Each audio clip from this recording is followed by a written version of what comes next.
PWO proudly presents Brutal Breakdown with your host, Mista. Marvel, that is.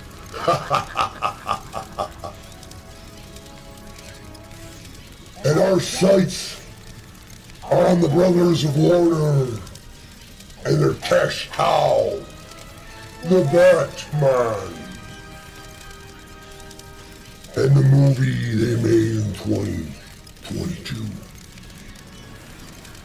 Folks, Brutal Breakdowns is where I dive into certain sections of the movie, and I unfortunately, brutally, have to break them down. I'd like to give a special shout out to my man Shady J. This one's for you, pal. And like you would say, I'm not a reviewer. I'm just a guy that's got a lot to say about this movie. For those of you that said it was a good film,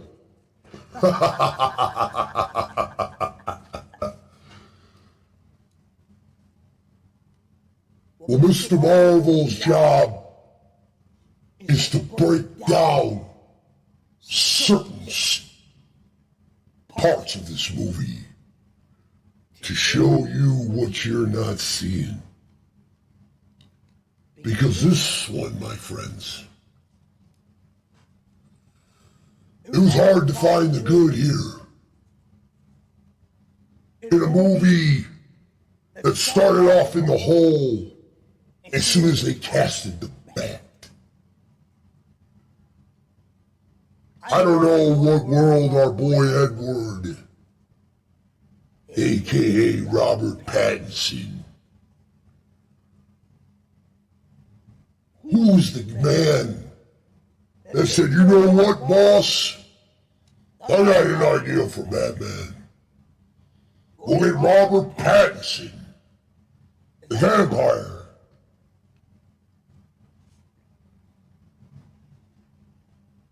Who is the man that has a thought like that when we're talking about the Bat? When we're talking about the cash? See, DC, you'll always be Marvel's little brother. Because yeah, Batman has made a lot of money and God bless him for that. But in a world of superheroes and make-believe, DC has all their marbles, as far as I'm concerned, in the hands of a human. I like our chances with Undergood Creative. But anyway, tonight's breakdown, we're going to shine some light on a few things. I'm going to show you why Robert Pattinson was arguably just the worst decision possible, on top of the other things this movie did underneath. Yes, your boy Mr. Marvel is back. And folks, Brutal Breakdowns will be a consistent thing. So without further ado, let's break down the Bat. Oh, you didn't know? Your ass better call somebody.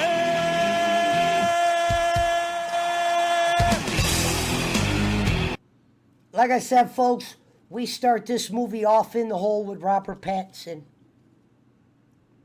What are we doing with the Robert Pattinson thing? Folks, our breakdown's going to start on the first 30 minutes of this film. For those of you that said that you actually like this film, this is what I want you to do. Let's start with the first 15 minutes for, say, 18 and 19. You start off in a scene where it shows the Riddler.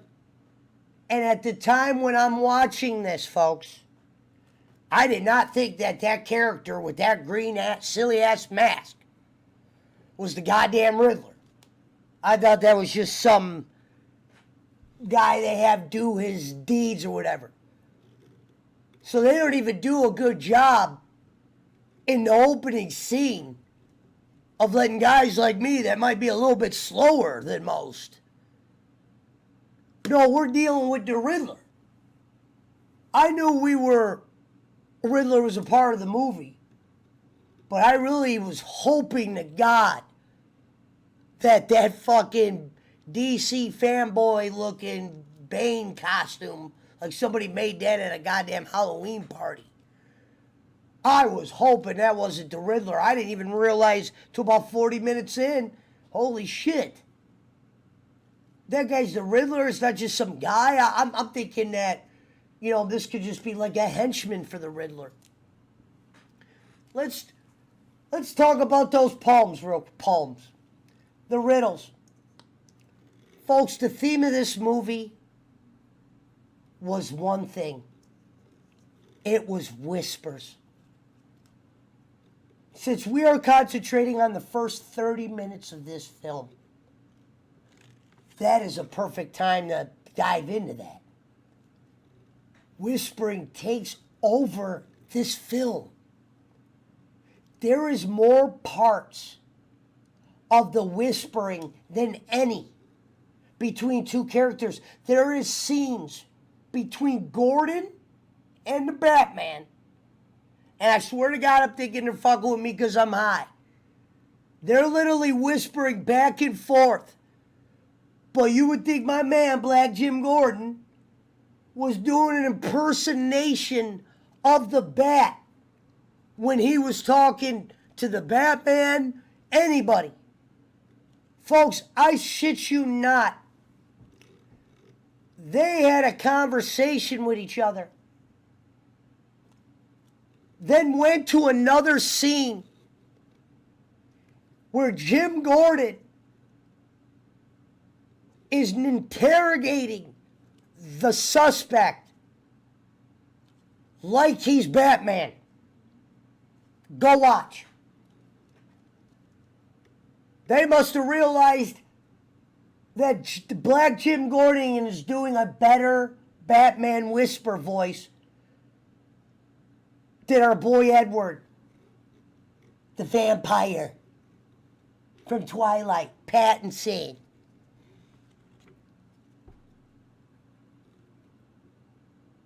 I'm not joking. So you got that first scene. Well, I don't even know who's killing who. I mean, that's the Riddler. I mean, what was Riddler-ish about that? And like I said, if you guys could point out some shit, that's cool. This ain't, I'm not right about everything. You know what I mean? I'm very confused what people actually liked. One guy, 16-bit Pete, I asked him, he said he liked it. What'd you like about the beginning? Just name a couple parts. He brings up the fighting in the subway. Perfect part to start. We're right here at the beginning. I'd like to talk about that. He said that it looks like he was kicking the shit out of him more. Why? Because they sound affected that guy he hit first? I mean, you ask me, that goddamn first little encounter with the Gotham, a little bit copied. I understand what they're trying to lay there. They're trying to show you who's still walking, who's still talking. During that scene, they had a good song. My problem was, it felt like the only damn song that the movie had.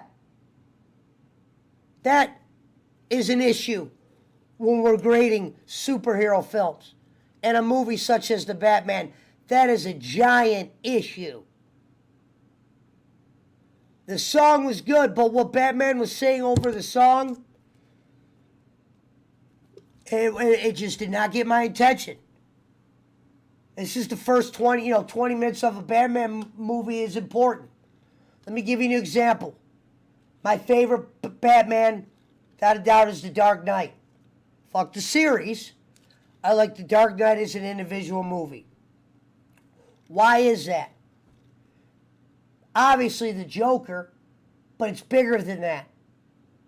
They were able to highlight other characters in Gotham, show you what they're capable of.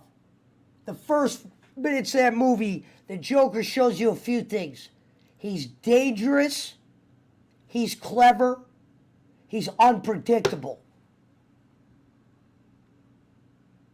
And he ain't afraid of the big bad bat. That's why that movie was so successful. And when they did have to slip Wayne in and slip into reality, they were able to use Joker and other scenes with the mob. Interactions between them.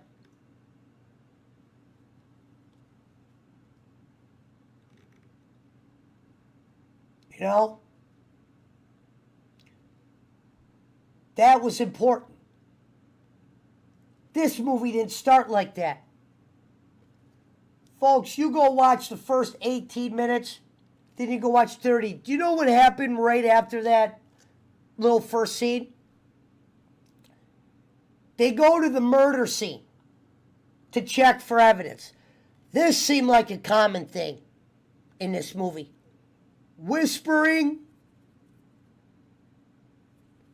darkness, and when I mean darkness, it looked like the goddamn guy who made this goddamn film was trying to save money.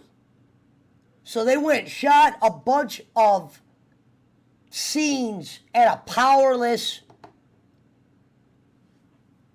places and decided not to turn their camera lights on, or they decided to. This movie was dark in a lot of the wrong ways.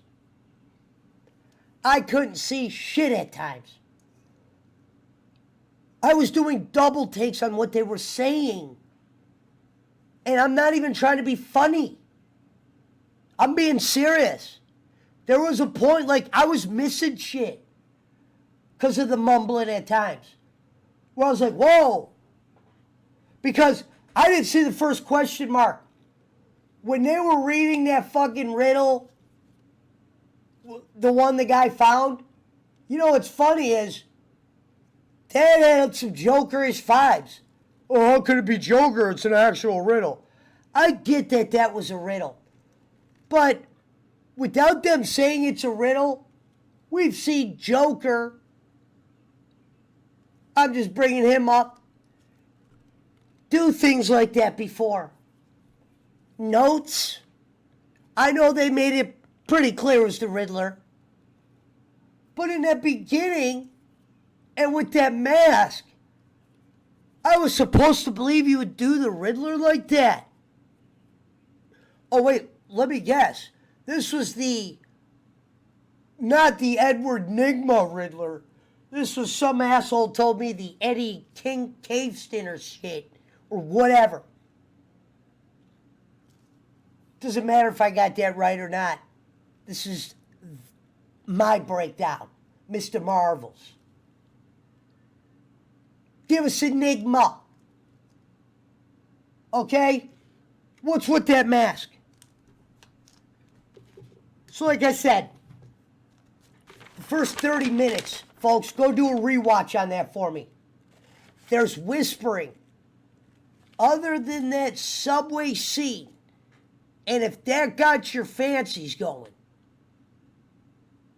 then I don't know what to say. I'm not saying a scene like that couldn't exist. But it's like, You got Batman going against these fiends, right? 10 fiends. He's been beating these guys. These guys are here every damn day.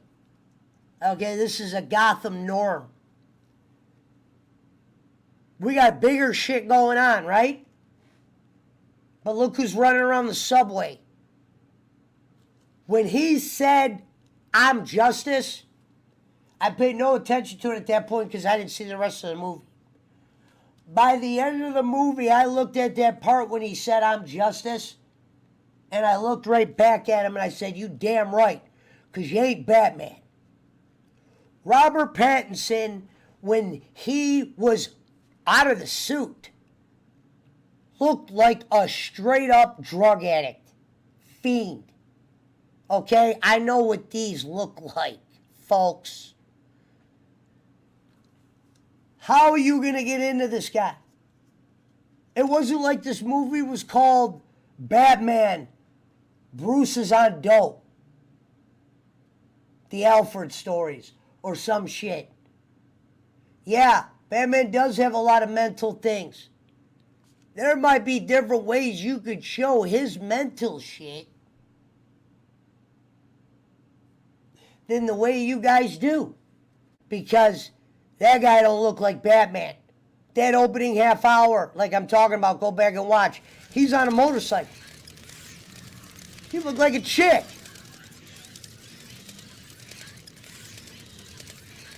Folks, this is the Bat we're talking about. This is our cash cow, DC. This is the guy that's human and is running our shit in a world of superheroes and make-believe. You guys should be ashamed. That's why your boy, Mr. Marvel, doesn't take you guys too serious. Alfred is examining one of the riddles. I swear to God, it looks so confusing. Why can't we make it a little bit more known that they're doing a riddle? Like, you had to really look to see that, what the fuck Alfred was doing. These guys do a lot of things. Maybe you got to be more clear. I got no problem with Alfred showing his brain with Bruce, but Bruce is looking like a goddamn fiend at the moment. I'm looking at this guy like, you look like dog shit. They had 2 scenes, believe it or not, where Alfred changed his contacts. Excuse me. The Catwoman changed her contacts. We'll get into her. And Bat changed his contacts. I don't care if these were some prototype contacts. The scene, leading, just the scene, and then him doing the contacts, it's out of place. You know what I mean? We're 18 minutes in, we haven't done nothing. The Whisper hasn't got me nowhere. My first watch along, I didn't know we were after the Riddler yet. And now we're going to start talking about the villains. So that first 30 minutes, like I said, they're looking at evidence. Bruce is doped up. They're in a kitchen that looked like, I hate to keep saying dope, but the kitchen and the room they look like we're in, were like, him and Alfred have been partying for months. And they just stopped paying electric. They got hangovers from sun up to sundown. Our boy Pattinson's starting to think he's back at Twilight. He's turning into Edward. So, nothing too Alfredy in that first part. They're just showing you that, you know, he's still a master at doing the craziest things. That riddle made no sense to me. And I know it's just, you know what, fuck the person that's out there saying, you're not smart. For starters, I couldn't hear the riddles. I couldn't hear a damn thing these guys were saying. That was getting frustrating. There were scenes where I would listen to them twice. And I would still be on edge, wondering what did they... They were not clear here. There's no excitement. Like I said, other than that one good song, we need a Batman song of some type. We need a fight song or something when the villains are transitioning. You know what that is. You know what it is.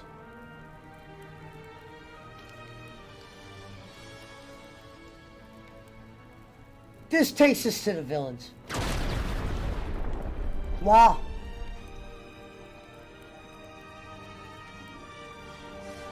I'm thinking at any point the amount of people that told me this was a good film, it was going to start to get good. So, when your first 30 minutes are a bunch of whisper scenes, evidence, some riddle guessing, which was very hard to make out, or at least for me, I didn't know what the fuck was going on there. Do we have to have everybody doing the Batman whisper? Go watch that. Everyone's doing it. Wait till we get to... Okay, so, villain number one. Your boy, Penguin. This scene. Batman's going into a scene. Let's before we get to the scene, you're in a club.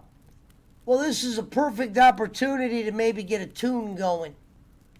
Maybe get the people that have kind of like trailed off from all that whispering we just got over with. 30 minutes and all that shit. Let's get a good, nice song and a nice penguin greeting, something memorable. So what happens?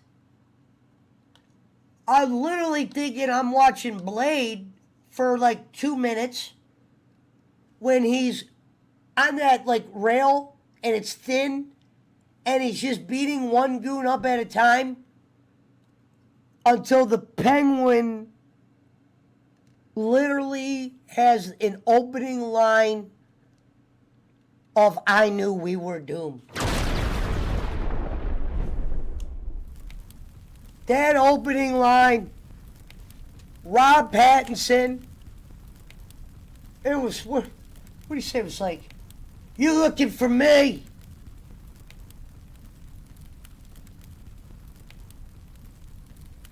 What? Are you looking for me? And then you brought the bat straight to the office. I understand you might not be the Penguin yet. I understand you were under foul count. I get it. Those are the good stories.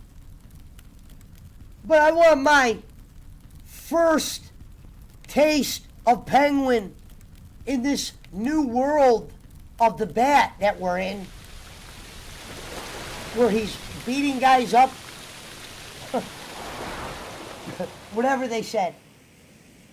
You hit us with that. Then our two boys go into an office where I'm even more shocked that Penguin is sitting on the end of a couch like he's about to be buying coke off Batman. And Batman's standing there like the dope dealer and shit. Meanwhile, he looks like the Fiend. They're talking about he's looking for a girl. The fact that he was just questioning him just like that, freely, nobody was there. He wasn't trying to be himself. He was trying to kiss the, kind of Bat's ass a little bit. I understand he's going to fear him a little bit. But this is the goddamn Penguin's opening scene.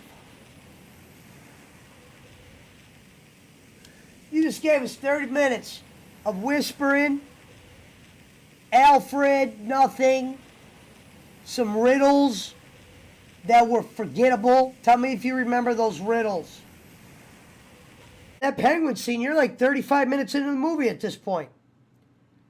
I can't hear a goddamn thing. I remember I kept saying over and over. I couldn't hear anything at times. What was up with the sound? And if you watch this in the daylight, forget about it. You were smoked. You were toast. You know what I mean? There's a scene where Batman's a movie of watchies, Jay. They're always giving Batman watchies, or this guy's got a watchie, or the cop's got a watchie. They're always doing watchies. They get a watchie of a guy that's being, stalked by the Riddler or whatever, tortured. And it's straight out of a Saw movie. I thought I was watching Saw for 13 seconds. The only thing we were missing was fucking... Hello, Bat. You want to play a game? In this game, Batman, you will learn. I told you this Riddler gave me Joker vibes. There was no spoilers in this movie. This movie was spoiled as soon as you watched it. If you take it as serious as I do. Like I said, Black Jim Gordon's Whisper was better than Pattinson. Pattinson didn't stand a damn chance unless you home run your villains and you nailed your story. I didn't even know what the story was. Yeah, I know Falcone eventually gets taken out. Penguin takes over. Blah, blah, blah. But where was the story here? This was like, there was a scene where they're walking down the hall of the police department, and all the other cops are behind what's his name, and that's all they do. It's just a dragged out scene with Batman walking down a hall. They were playing pool in the dark. Bruce, another scene. They were playing pool. It was dark. The conversation they were having, not noteworthy. Go back and watch that scene. See how many minutes. Put that with the original 30. Here is the scene that killed the movie for you guys. Or at least killed it for me. That if you just go watch this scene alone, fuck everything I said up to now. Go give this a dangle. And tell me you're going to bring back Pattinson after this. Folks, let me put a scenario in your head. This is exactly what I saw. So Batman decides time to go to Falcone's club, right? And towards the end of the movie. He's in street clothes. There's a knock at the door. They show a bouncer literally go out, do the dub look, right or left. Batman ran behind him. Let me guess, he was fast. Ran behind him, and the door closed, and the guy's like, huh? We're watching Batman, folks. That was some shit that you did with your kid when they first got their first video camera. Hit him with the banana in the tailpipe. These are Falcone's men. And that's not even the kicker. Folks, go watch this scene. They cut to our boy Pattinson. And oh my God. His face looked like this, folks. He looked like Eminem was doing dope all week. Put some warrior face paint on and went to that spot he was freestyling at and broke in to get to that stage and get more dope. He looked like a straight fiend, like he was running for the dope bag and then he was running that stage. Or whatever one you want to say. What the hell was that? Where is the man? Bring me the man that said Pattinson. For those of you that liked him, why? What was Batman about this guy? I normally don't give a shit if you can't play Bruce. I don't give a fuck. I'll settle for a good movie. Heath Ledger was able to make us forget about Christian Bale's weaknesses in Dark Knight. Yes, he was. Gotham, and some people are like, oh, it's the Batman. If they're going to make a Joker movie called Joker. Yeah, you could do that too, but Gotham is going to be as strong as their characters. And Batman's worth is going to be worth more when these villains, A, gain interest, and B, seem like they know what they're doing. Let's go on to the Catwoman. Not much talk about Dan Penguin. Even if you were just teasing him, there's opportunity there that was strongly missed. Go watch the Penguin scenes to that movie, folks. Go break them down. Just the Penguin scenes. And tell me you're happy with that. But then tell me this. The ones that didn't like the Penguin scene, that doesn't drop your grade of a Batman movie to a... That's a big drop. You know what I mean? Especially when Pattinson is getting out-talked by the Black Jim Gordon. Real quick on the Catwoman. The first scene I saw the Catwoman. Hey, good job, Warner. You tricked the shit out of me. I really did think that was a fucking waiter. In came this girl, and I just thought it was just one of them nosy fucking waiters. You know what I mean? I didn't know Catwoman was going to be in this film. I didn't read anything about the movie. I remember this movie was a complete surprise. This is the visions of a man that was surprised. By the time I figured out who Riddler was, I was bummed. That mask was a killer. That's why, Jay, that ain't a nitpick. That's important. That's like if the mask that the Catwoman and the Riddler were wearing, that should really almost, that should be almost detrimental because of how bad those masks were. And that's not nitpicking, folks.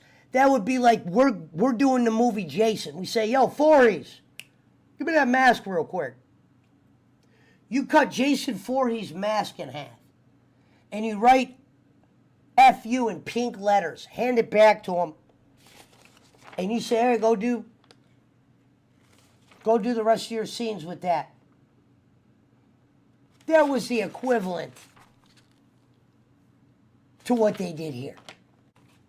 The Catwoman, Batman, there's a scene where Batman's just like spying on her. Why?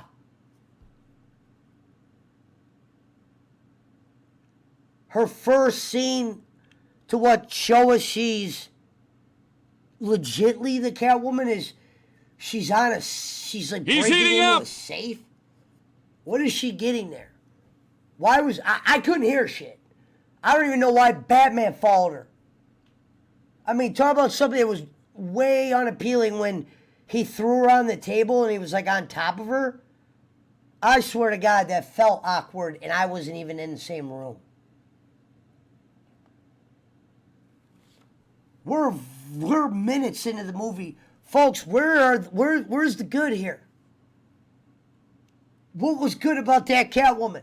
How about when she found out Batman was in the room with her and She literally started like kicking and punching him, you know, trying to do some like karate or whatever.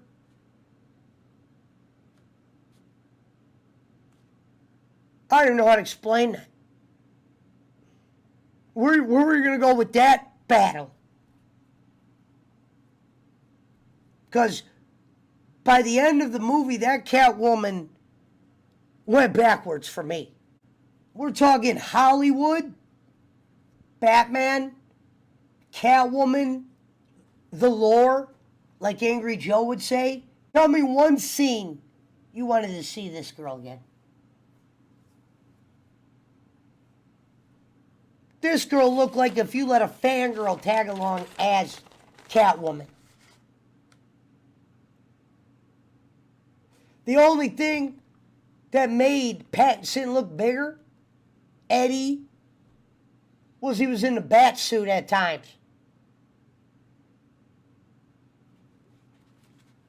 So that opening scene with the Catwoman, awful. She's breaking into a safe. Okay, let's move on. Batman's really fell for this girl, it seems. Gotham on Fox had good ideas. I'll tell you this, guys. Gotham had a lot of great ideas. They were handicapped by Fox being over them. They had ideas in Gotham. Couldn't execute being on Fox, and then they went to fucking hell quick. Or into the first hour in the movie, I could comfortably say I remember with 59 minutes into the film. Because I always check that shit. Especially when I had to go back. When I realized I was watching The Riddler. And I'm like, wait a minute, were those... I didn't know, like, those cards. You're like, how'd you not know those cards were riddled? Well, in the first 40 minutes, I'm trying to focus on hearing shit. What was this movie about? You know what I mean? And I know there's some guy who goes, oh, you're a fucking asshole. I'm going to explain to you what it's about. The only scene that is worthy, and I'm going to tell you why, because this is how you might as well have opened your movie so we knew what the fuck was going on.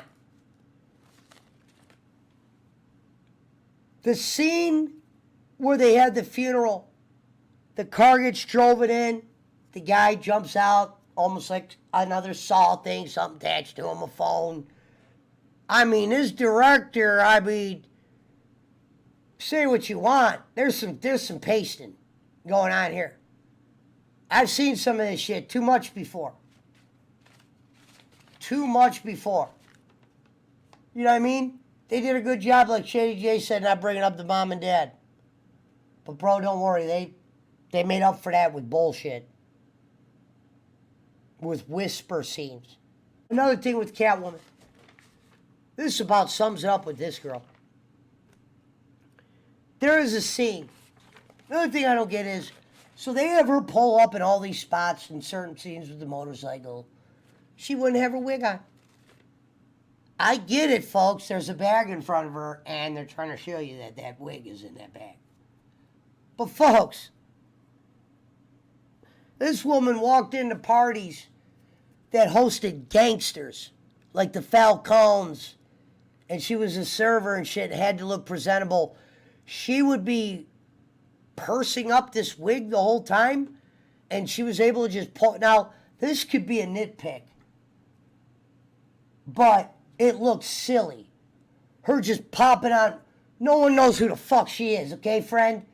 Quit putting her on all these wigs. We don't know who she is. We don't. Falcone didn't. Take her out of them damn wigs. Okay? Don't ever pull her up in motorcycles wearing all tight black with a little red bag.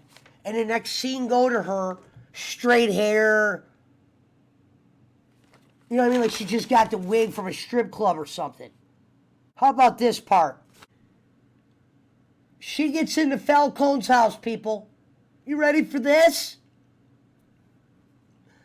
Falcone, a man who historically if you're going to shoot him from behind, it's probably his boy or a family member or someone in that nature.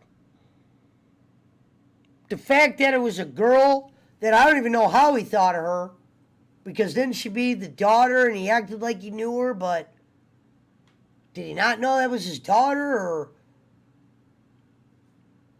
I don't know. But the fact that this girl was in a room where all your dudes were outside like that. What was that movie?